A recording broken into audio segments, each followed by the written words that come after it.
Hello students, today I am going to continue your chapter 1 Types of Computers.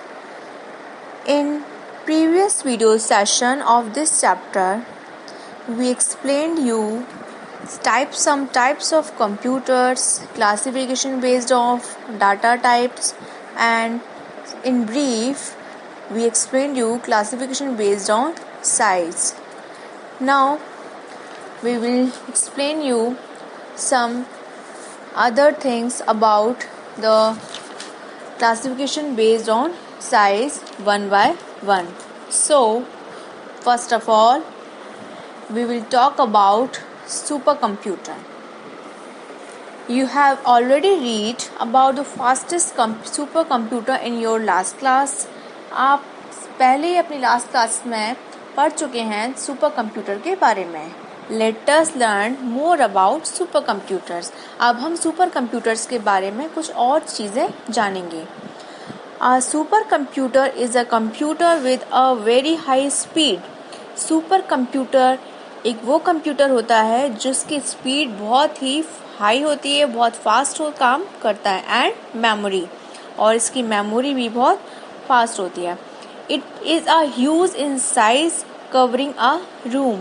ये size में काफ़ी बड़ा होता है और ये एक पूरे रूम में इसको रखा जाता है.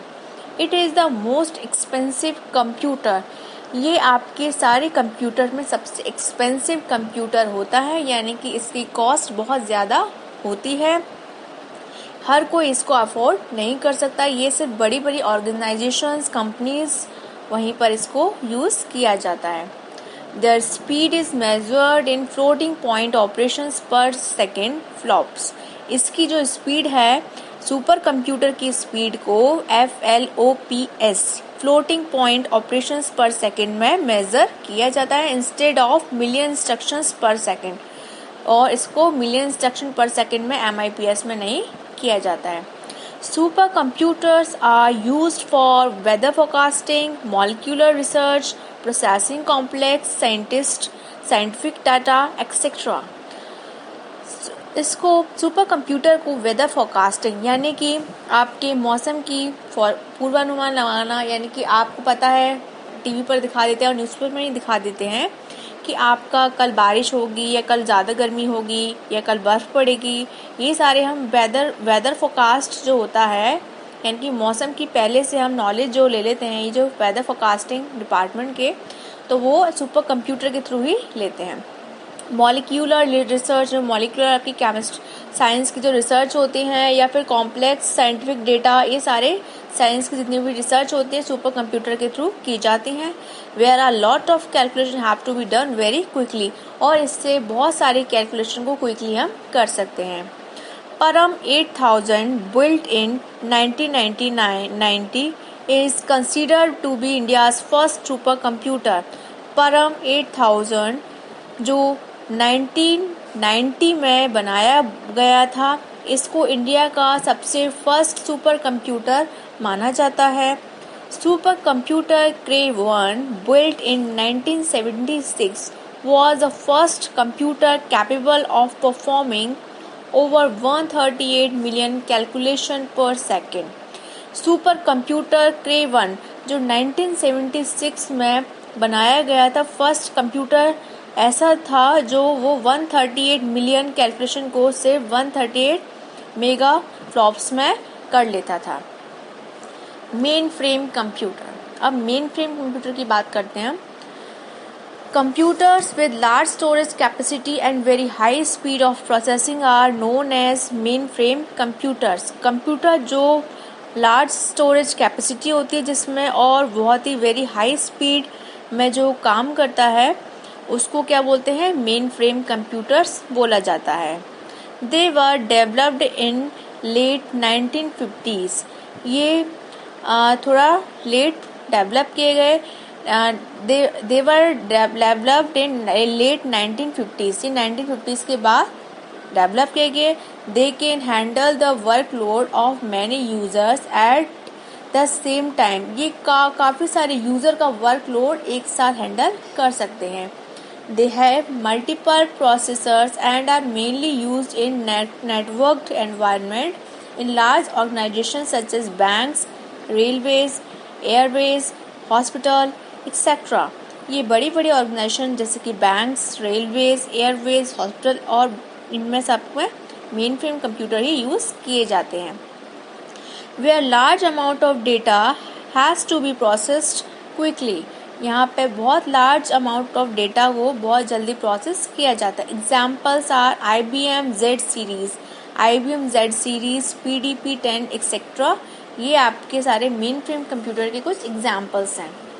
Now mini computer. Mini computer are smaller than mainframes both in size, speed, storage capacity etcetera. Mini computer जो है वो मेन फ्रेम कंप्यूटर से थोड़े छोटे होते हैं. Both are in size, speed, storage capacity etcetera. मतलब सभी में, चाहे वो साइज में हो, स्पीड में हो या स्टोरेज कैपेसिटी में हो, सभी में मिनी कंप्यूटर मेन फ्रेम से छोटे होते हैं. They were developed in the 60s. ये 60s के टाइम पर डेवलप किए गए थे, यानी कि 1960s के टाइम पर ये डेवलप किए गए थे. They were versatile and can be fitted wherever they are needed. ये बहुत ही वर्सेटाइल कंप्यूटर होते हैं और इनको जहाँ भी ज़रूरत होती है वहाँ इनको फिट कर दिया जाता है. They are digital computers generally used in multi user systems. ये एक डिजिटल कंप्यूटर्स होते हैं जो क्या है, मल्टी यूज़र सिस्टम में मल्टी यूज़र काम करते हैं. Mini computers can support 4 to 200 users simultaneously. Mini computer जो है 4 से लेके 200 यूजर्स को सपोर्ट करते हैं. The users can access the mini computer through their PCs or a terminal. जो मिनी कंप्यूटर होते हैं, जो PC the users can access the mini computer through the PCs or a terminal. यानी कि mini computer को PC या terminal के थ्रू आप एक्सेस कर सकते हो, ले सकते हो. The first successful mini computer was PDP-8. आपका फर्स्ट सक्सेसफुल जो मिनी कंप्यूटर था वो था PDP-8. लॉन्च्ड, जो कब लॉन्च किया गया, 1964. Other examples are DEC, PDP and VAX series. ये सारे आपके मिनी कंप्यूटर के कुछ एग्जाम्पल्स हैं. Now micro computers. They are the least powerful types of computers. ये बहुत ही पावरफुल टाइप ऑफ कंप्यूटर्स हैं. They were introduce in 80s. ये 80s में आपके आए हैं कि 1980s में माइक्रो कंप्यूटर आए थे. They have micro processor as their central processing unit. इसमें माइक्रो प्रोसेसर होता है जैसे कि central processing unit, CPU. They can be used by a single person at a time and are often called a personal computer. ये एक single person एक बार में use करता है और इसको हम PC यानी कि पर्सनल कंप्यूटर भी कहते हैं. IBM PC based on pentium microprocessor. IBM PC जो पेंटियम माइक्रो प्रोसेसर पर बनाया गया था. And Apple Macintosh are some examples of microcomputers. और एप्पल मैकिंटोश कुछ माइक्रो कंप्यूटर्स के एग्जाम्पल्स हैं. Microcomputers include desktop computers, notebook और laptop, tablets, hand computers, smartphones and netbook. Microcomputers में आपके desktop computer, notebook computer, laptop, tablet, hand computer, smartphones, ये सारे computers आते हैं. Now desktop computers. अब डेस्कटॉप कंप्यूटर कौन से होते हैं? A desktop computer is big in size. It is capped on a desk. Desktop computer size में बहुत बड़े होते हैं और ये आपके डेस्क पे रखे जाते हैं. It needs electricity to work. ये आपके काम करते वक्त इसमें इलेक्ट्रिसिटी की ज़रूरत होती है. Laptop computers. A laptop is a smaller in size. Laptop size में छोटा होता है. It can be kept on your lap. Laptop को आप लैप यानी कि अपनी गोद में रख कर काम कर सकते हो, इसीलिए इसको लैपटॉप भी बोला जाता है. They are also called notebooks. आप इसको नोटबुक्स कंप्यूटर भी कह सकते हैं. They work on batteries. Laptop में बैटरीज होती हैं, उसी के बेस पर ये काम करते हैं. Netbooks. A netbook is smaller than a laptop. Netbooks computers जो होते हैं वो लैपटॉप से छोटे होते हैं। They are easy to carry as they are light. इनको आप कहीं भी ले जा सकते हैं, कैरी कर सकते हैं, क्योंकि ये वेट इनका बहुत हल्का होता है, कम होता है, लाइट वेटेड होते हैं। They too work on batteries. ये भी बैटरीज पर ही वर्क करते हैं। They are low in cost and are designed for accessing web based applications. ये इनकी कॉस्ट भी कम होती है और वेब बेस्ड एप्लीकेशंस पर ये वर्क करते हैं। Palm top computers. अब पाम टॉप कंप्यूटर्स कौन से होते हैं? यानी पाम मतलब आपकी हथेली। आप पाम टॉप कंप्यूटर्स को अपने हाथ पे लेकर वर्क कर सकते हो। आप palm top computers can be handle in our palm. They are also work on batteries. Palm top computers भी बैटरी से ही वर्क करते हैं। They have a touch screen. इसकी अपनी एक टच स्क्रीन होती है। It is also called a personal digital assistance or PDA। इसको आप पर्सनल डिजिटल असिस्टेंट या फिर PDA भी बोल सकते हैं। Now tablet computers. A tablet can also be held in the hand. Tablet computers को आप अपने हैंड में ही रखते हो।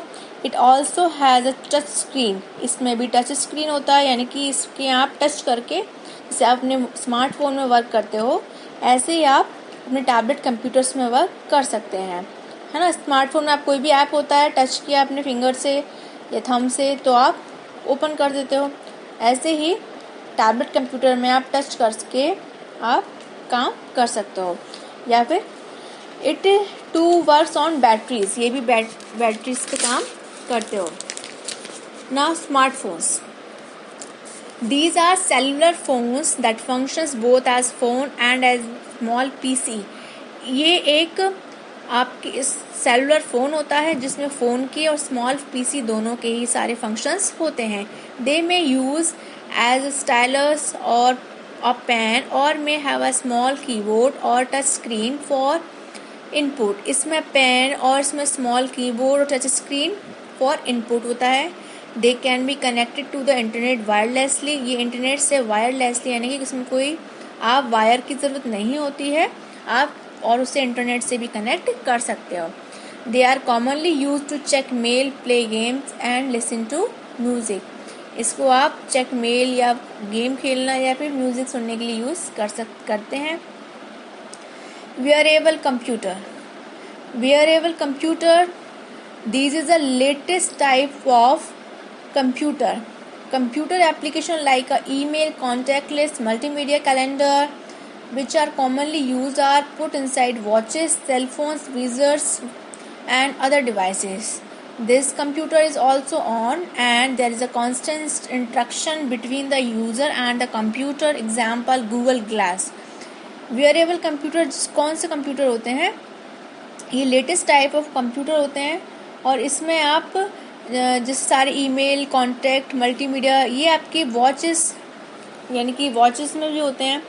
आपने देखा होगा आजकल वैसी वॉचेस चल रही हैं जिसमें आप सारे फंक्शंस होते हैं मोबाइल वाले, तो ये वेयरेबल कंप्यूटर होते हैं जिसको आप पहन सकते हैं, वियर कर सकते हैं, ठीक है। Embedded computer. An embedded computer is a computer that integrated into other device and is dedicated to the function of that device. Embedded computer वो कंप्यूटर होते हैं जो एक इंटीग्रेटेड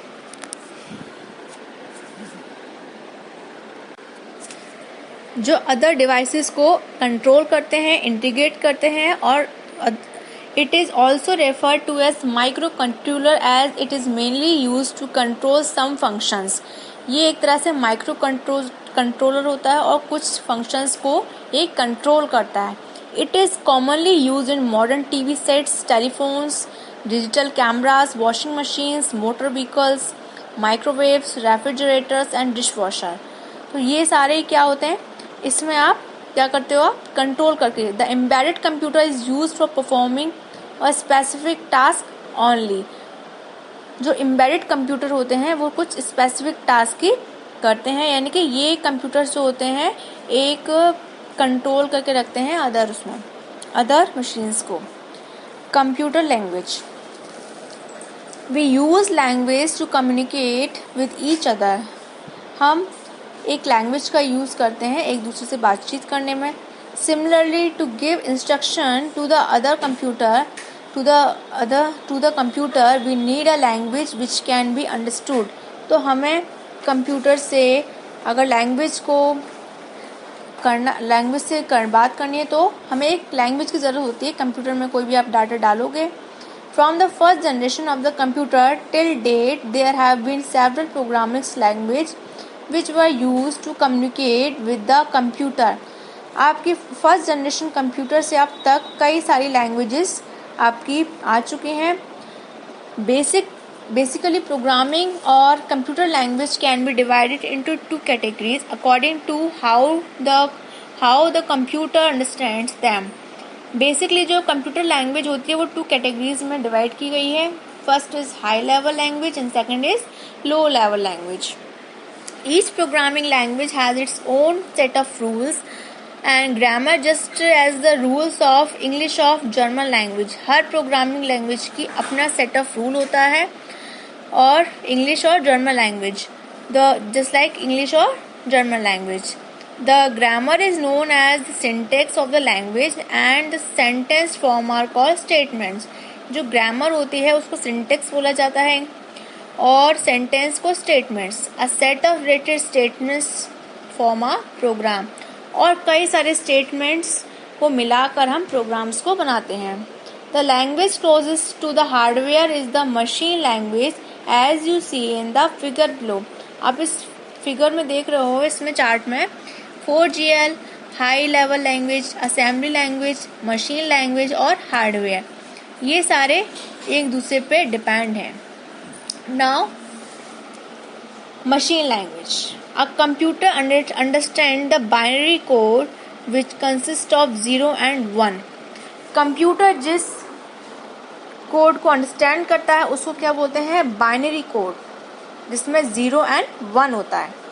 0 मीन्स ऑफ स्टेट. 0 का मतलब होता है ऑफ यानी close and no signal. And 1 means on. 1 का मतलब होता है ऑन यानी कि presence of a signal presence है. The instruction written in this code is called the machine language. तो इस कोड में जो भी इंस्ट्रक्शन दिए जाते हैं उसको आप क्या बोलेंगे? Machine language. It is the first programming language to be develop. ये पहली प्रोग्रामिंग लैंग्वेज थी जिसको डेवलप किया गया था. यानी कि मशीन लैंग्वेज पहली प्रोग्रामिंग लैंग्वेज जिसको डेवलप किया गया था. Program written in the machine language are executed very fast. Machine language में जो भी प्रोग्राम एग्जीक्यूट किए जाते हैं वो बहुत ही फास्ट होते हैं. As there is no need for any translation. और इसमें किसी भी ट्रांसलेशन की कोई भी ज़रूरत नहीं होती. But it has some disadvantages. लेकिन इससे कुछ डिसएडवांटेजेस मतलब इसके कुछ फ्लॉज भी हैं, इसमें कुछ बुराई भी है. First, it is difficult to learn as all codes have to be remembered. इस लैंग्वेज को लर्न करना बहुत ही डिफ़िकल्ट होता है और सारे कोड्स को याद करना भी बहुत ही इतना आसान नहीं होता. It requires the programmer to remember the memory location. आप प्रोग्रामर को इसकी मेमोरी को हमने कहाँ पे इसमें सेव किया है उस लोकेशन को भी हमें ध्यान में रखना होता है. It is difficult to find errors in the program में एरर्स फाइंड करना भी मुश्किल होती है कि कहाँ हमसे गलती होगी जिससे हमारा प्रोग्राम एग्जीक्यूट नहीं कर पा रहा है, रन नहीं कर पा रहा है. तो उसमें वहाँ दिक्कत आती है. जब प्रोग्राम रन नहीं करेगा तो फिर आपकी पूरा प्रोग्रामिंग कंप्लीट नहीं हो पाएगी. और जो भी बनाना चाह रहे हो ऐप या भी कुछ भी, तो वो चीज़ आपकी फाइल नहीं एग्जीक्यूट हो पाएगी, बन नहीं पाएगी.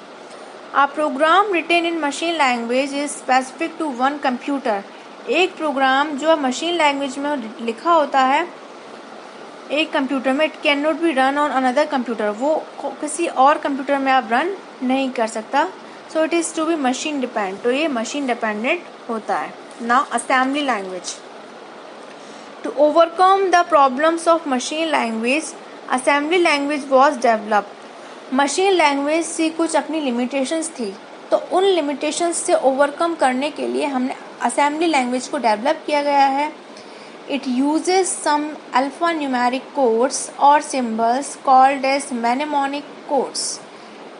असेंबली लैंग्वेज में कुछ अल्फ़ा न्यूमेरिक कोड्स यानी कि जिसमें अल्फ़ाबेट्स भी हैं और नंबर्स भी हैं, ऐसे कोड्स को डेवलप किया गया जिसको आप क्या बोल सकते हो, मैनेमोनिक कोड्स बोला जाता है, which are combination of up to 5 letters, जिसमें आप 5 लेटर्स का कॉम्बिनेशन होता है. For example ADD for addition, SUB for subtractions. Hence it is easier to learn, इसलिए ये लर्न करने में भी बहुत ईजी है. Assembly language than machine language, assembly language को अब मशीन लैंग्वेज से जल्दी आपको लर्न हो जाती है. It is also easy to locate and correct errors, आप इसकी लोकेशन और इसके एरर्स को आसानी से पता लगा सकते हो. You can also make changes in the program if required, आप इसके प्रोग्राम में भी चेंज कर सकते हो अगर आपको इसकी रिक्वायरमेंट होती है. However, programs written in assembly language need to be translated to machine language. वैसे assembly language की ज़रूरत होती है, आप machine language में इसको ट्रांसलेट करें before they can be executed. तो जब भी हम इसको एग्जीक्यूट करते हैं, for the purpose language translator और processor were developed, तो इसके लिए language translator या फिर जिसको हम processor भी बोलते हैं, इसको डेवलप किया गया. Thus, an assembler was developed to translate the assembly language into machine code. तो assembler को the assembler was developed to translate the assembly language into machine code. तो assembler को डेवलप किया गया था जो assembly language को machine code में ट्रांसलेट करेगा. The disadvantages are, अब assembly language के भी कुछ disadvantages हैं. It is also machine dependent, ये भी मशीन डिपेंडेंट होती है. The programmer also needs to understand the hardware, programmer को हार्डवेयर को अंडरस्टैंड करने की भी ज़रूरत होती है. Both machine language and assembly language are together called low level language as they were close to the computer hardware. Machine language assembly language दोनों को ही हम लो लेवल लैंग्वेज बोलते हैं क्योंकि ये कंप्यूटर हार्डवेयर के बहुत ही क्लोज होते हैं. Now high level languages.